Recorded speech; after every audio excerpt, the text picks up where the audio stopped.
Masoyiya ba lallai sai a kasar ka ba, wadda za ta aminta da ni ba lalle ne na santa ba.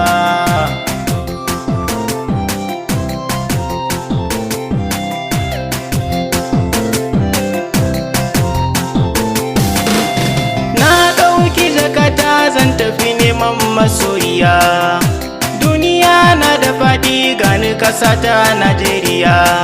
Wani lokacin kuji ne na tsallaka wata nahiya, akan neman masoyiya za ku ji na a Indiya. Ni musti dan alaji gagata da dukiya, amma masoyiya ta yi mu ya faɗin duniya.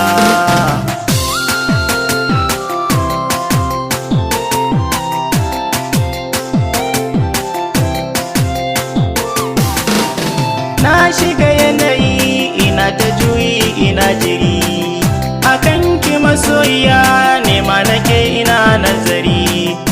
Wai ni ya zanayi ni musti na shiga garari, neman masoyiya zani nema wani gari, wadda za ta aminta da ni ko a ina za ta ji da ni, wadda duk ta aminta da ni ko a ina zan yi bahari.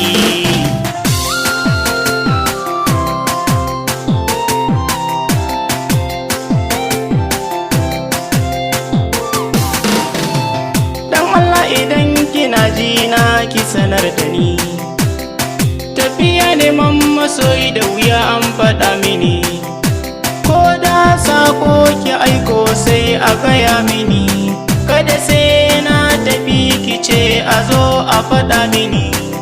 Idan har baki zo ba ciwon so ya isar mini, rashi na masoyiya tamkar mai bakin jini.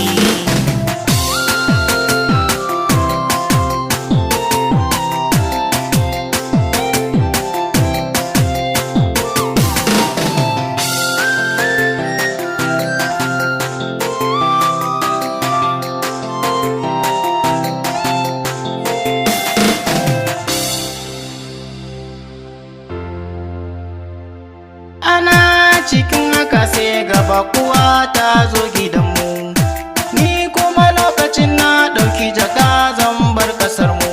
Umma ta ke tambaya ta ina za ka kabar mu, na sunkuyar da kaina ban cewa umma na komai ba. Me za na faɗa mata dan ni ban shirya faɗar komai ba, girma na mahaifiya ba zan tafi ban ce mata komai ba.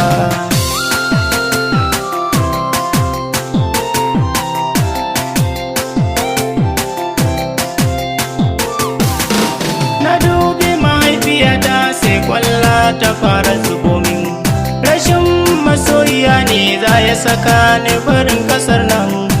Jin haka bakuwa da kanwata dariya suke min, bakuwar kanwata ce ta biyo za su a samin. Wai ashe ta daɗe tana so na sun kasa faɗa min, a gaban umma na da 'yan gidanmu take faɗa min.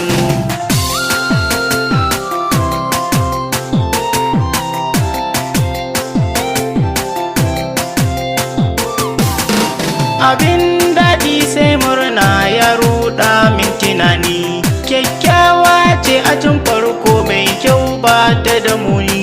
Zuciya take na fata ta ce amana za ta rike ni, take fata min burin ta bai wuce ta same ni.